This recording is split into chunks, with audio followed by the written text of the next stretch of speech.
Hello, dear friends, and welcome to Mini Mic Podcast. Today we have a very special guest, and may you introduce yourself to the audience? Yes, my name is Ahmad Albazzaz. I'm an under ice diver.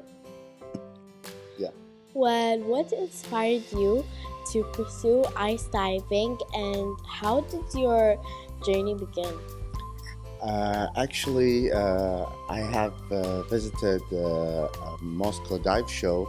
It was 2023, and then I've seen a lot of divers, an expert divers.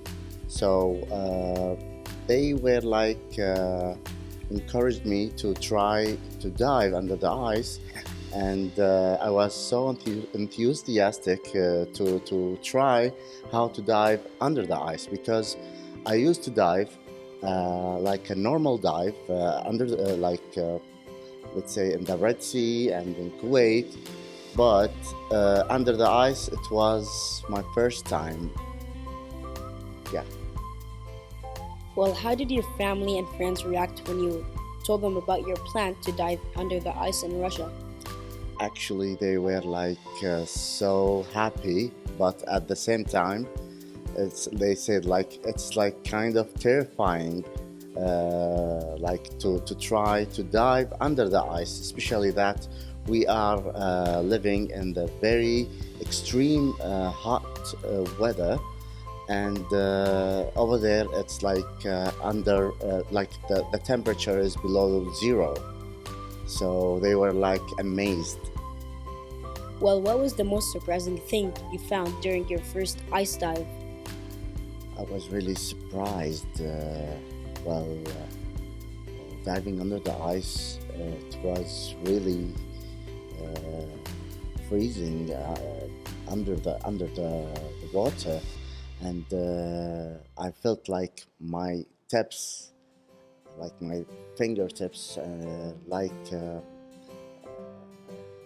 frozen, and it must be bluish, and especially it's so dark under the ice, and you need to use your torch all the time, and you cannot imagine you're holding the torch, and at the same time you cannot feel your fingers because it's cold. Yeah. Wow. Well, can you describe what it feels like to be under the ice in freezing temperature? The feeling was at the first time was so bad, but later on I felt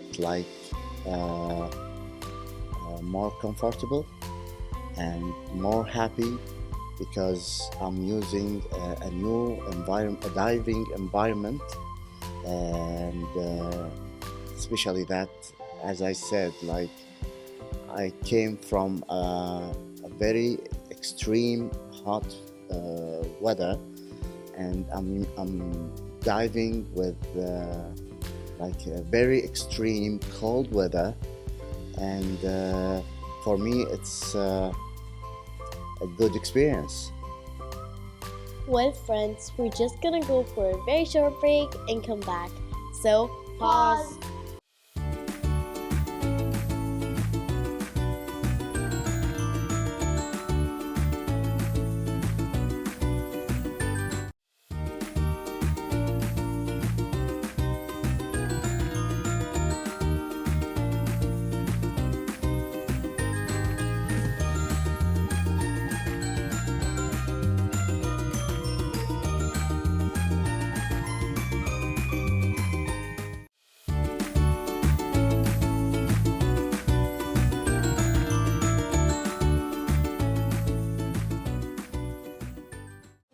On pause, and now we're finally back.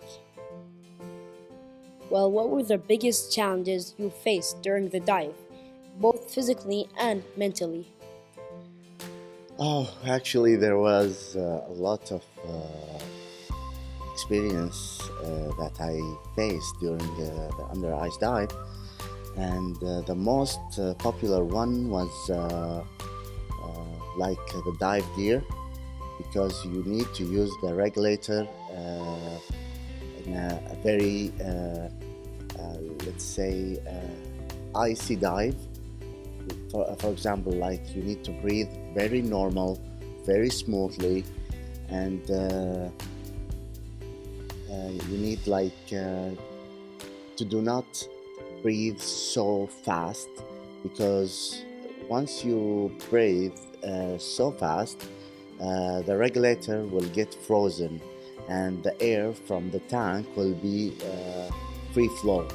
So in that case, you need to end up your dive.